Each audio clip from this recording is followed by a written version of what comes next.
Assalamualaikum warahmatullahi wabarakatuh. Halo teman-teman, kembali lagi bersama saya Rizky Ngainul Yakin.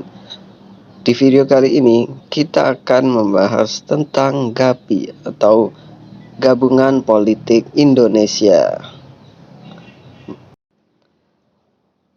Tahu nggak sih kalian bahwa lahirnya Gabungan Politik Indonesia atau biasa disingkat GAPI ini berkaitan dengan kegagalan petisi Sutarjo.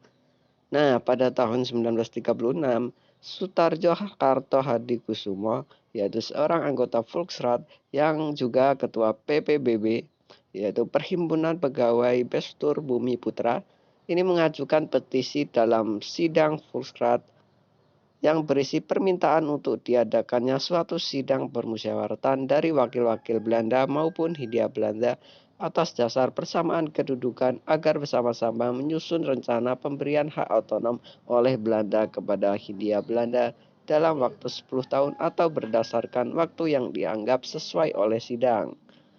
Petisi ini didukung oleh 26 anggota Volksrat berbanding 20 orang yang menolaknya. Atau kalian bisa melihat di video saya yang sebelumnya. Kegagalan Badan Perantara Partai-Partai Politik Indonesia dalam melaksanakan programnya dan kemudian melalui heterogenitas Indonesia yang dikumandangkan rencana Calling untuk membentuk negara-negara pulau sebagai reaksi dari politik David et Impera, itu adalah salah satu faktor-faktor yang tidak kalah penting, yaitu adalah situasi internasional pada saat itu.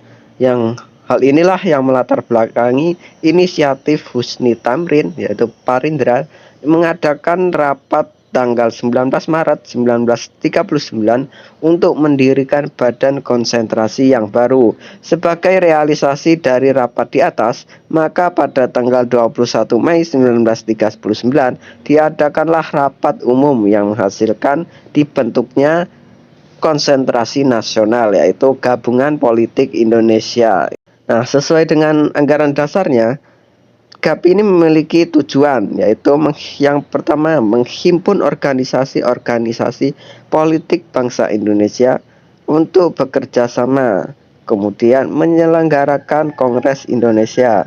Nah, pada bagian lain, anggaran dasarnya disebutkan bahwa Gabungan Politik Indonesia berdasarkan kepada beberapa hal berikut.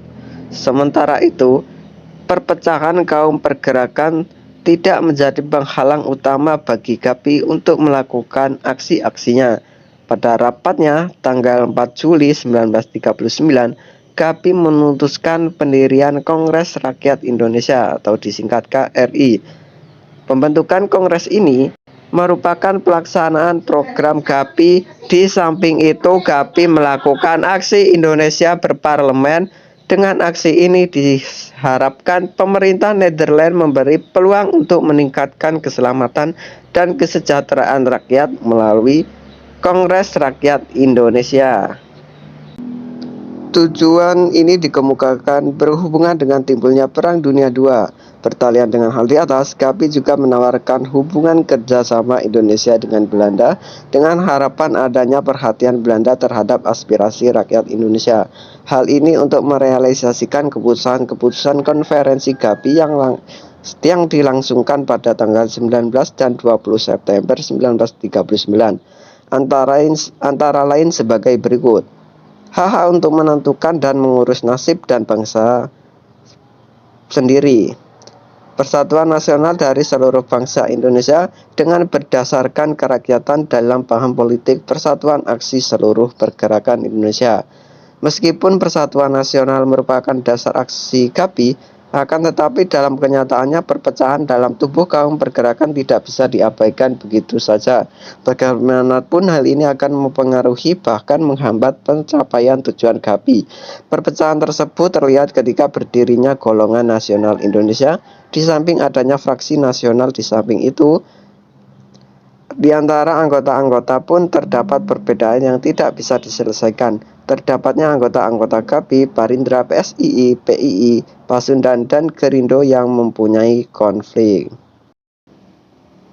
Demikianlah penjelasan singkat mengenai Gabungan Politik Indonesia. Jika ada kesalahan kata, dan kesalahan kutip saya mohon maaf. Saya akhiri, wassalamualaikum warahmatullahi wabarakatuh.